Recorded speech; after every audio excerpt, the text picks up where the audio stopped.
been so long since I've picked this camera up because of what's going on now. I can't even remember how to work it. I think I got most of the dust up, so it's should be all right. Put that in this cap. Oh, it's grease all over. Grease on your fingers. So there you go. Hang on, getting dirty when I'm doing mechanical stuff.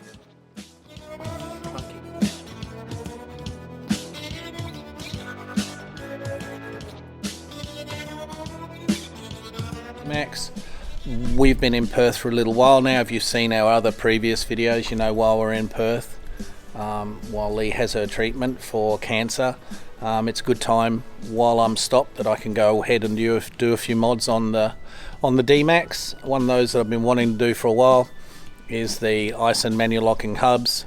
Plenty of information out there on the web as to why you'd want to do this, and it's something I'm going to do. I've got free time and I've got the availability of Dad's garage rather than doing it out on a caravan site. So there are quite a few good videos about installing manual locking hubs onto cars. I'm not going to go over them or try and teach people to suck lemons on this. It's a very basic job for anyone with basic hand tools and a little bit of nous. Well, actually that's the first point. When you open the Aisin box, you can go yummy, yummy, yummy. There's no instruction, so you can go on web, work it out yourself. You find out torque values for everything. So I've got the Haynes manual. So the Haynes manual gives me a specific torque for the internal wrenching. Right. I'm an ex-aircraft mechanic, so doing maintenance on aircraft is quite different from doing maintenance on a car. It's very rigid, very structured. There's multiple levels of signatory on critical items to make sure things are done in accordance with technical publication. So that's indoctrinated, it's ingrained in me, and I don't make any apologies that I just get rather pedantic about it. So I've got the Aisin hubs here. I've got a grease gun. I've got a grolly bar in case someone's tightened up the hub bolts a little too tight. What else have I got here? Just some cleanup stuff, some rags. There's a 8mm internal wrench that you need for the hub. Once you get access to that through taking off for me it's the little plastic CSA cover on my front rims. Permatex Ultra Black gasket maker. I'm going to put a really light coating of that before I bolt it all up. I just want to keep the moisture out of it as best as possible. I've got a packet of bolts over there that I carry around, and if I can see if I can get some end float, I'll do that. But that's basically all you need, really basic hand tools. As you interpolate between different work packages in the book, there's an end float. Now, I'm not going to jack up the vehicle on here. I don't think I've got anything wrong with my bearings. It's just at a 60,000 k service. There's a circlip and there's a shim pack behind there to get a 0 up to 0.2 of a mil. I think it is there in the manual for the end float. With the weight of the car on the wheel, on the ground, I don't think you put a bolt in the end of the axle, give it a bit of a yank inwards and outwards to check that end float. I think I'm going to get that. Right, haven't done one of these for a while. Can't remember doing it. So, got the 8mm. Just going to pull this off. I've got 1, 2, 3, 4, 5, 6. There's 6 internal wrenching 8mm hex bolts there on this cap. I've taken off the plastic cover to my rim and I've got those. That's the cap, so I'm going to take that off. These are torque loaded. It's in the manual. Off the top of my head, I think it's like 56 Newton meters, but you can check the manual. A lot of guys will just tighten it up, and that's well and good, whatever you're comfortable with. So I'll take them off and we'll see what's underneath. So the cap's been removed. The hex bolts indeed had some sealant on them. There's a very light film of RTV sealant on the cap, and I guess that's just to try and keep a little bit of the moisture out, especially if four-wheel drive and you're going through creeks and that sort of thing. Comes off fairly easily. Had to give it a bit of a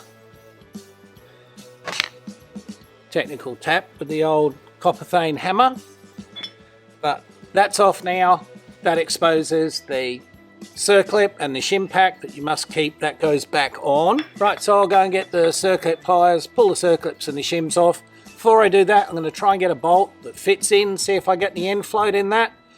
Throw the old feeler gauge in there and see if I can get some sort of idea of where it is. But if I can't move the CV, then It's probably at a later date if I wanted to do that.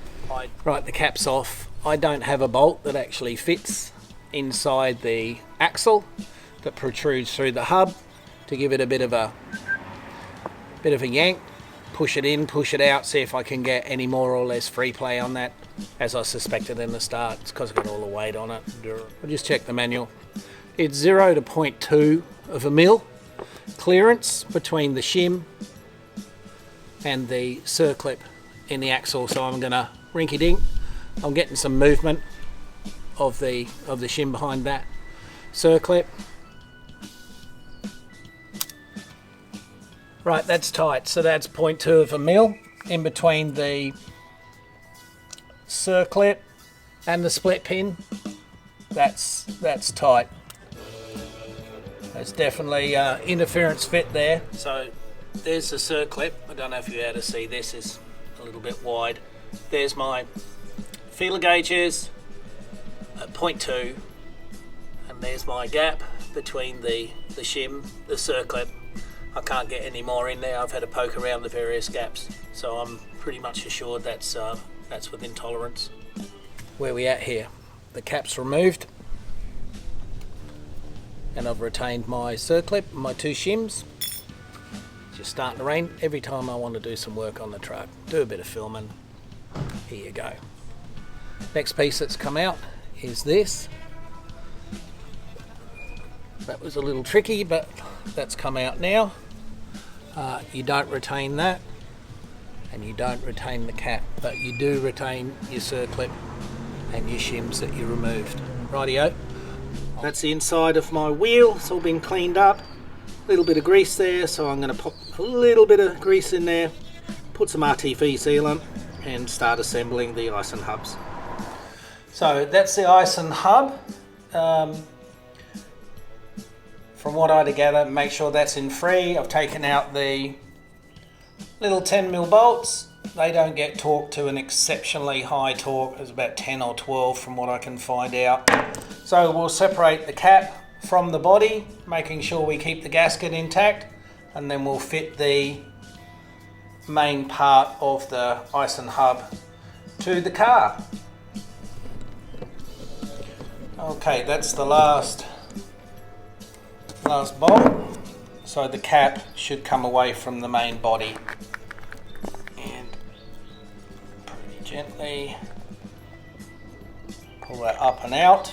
There you go. It's got some lubricant in there, and there's a lovely seal. So there you go, that's all lubed up nicely. The seal's intact, so I'll put that down there, and we'll take this portion away. We'll install that with the circlips and the shims that were given. That's going onto the truck first.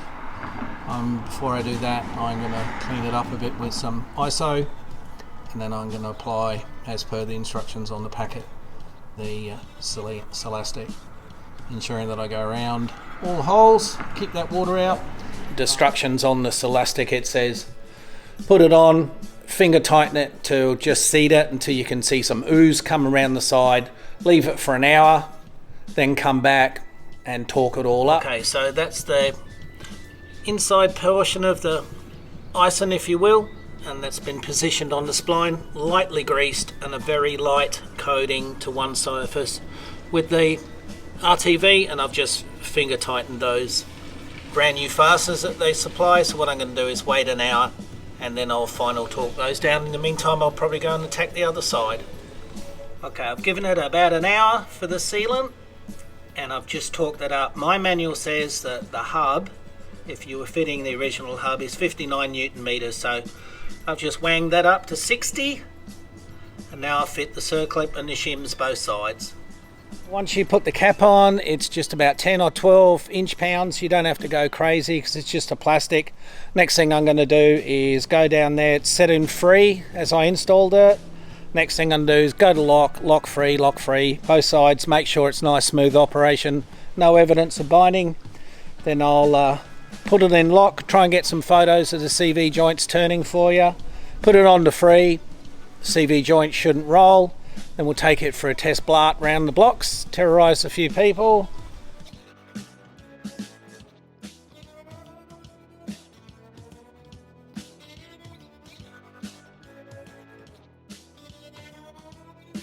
Thank you for watching. Please subscribe, like and share the video with your family and friends.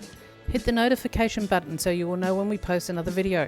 Until next time, take care.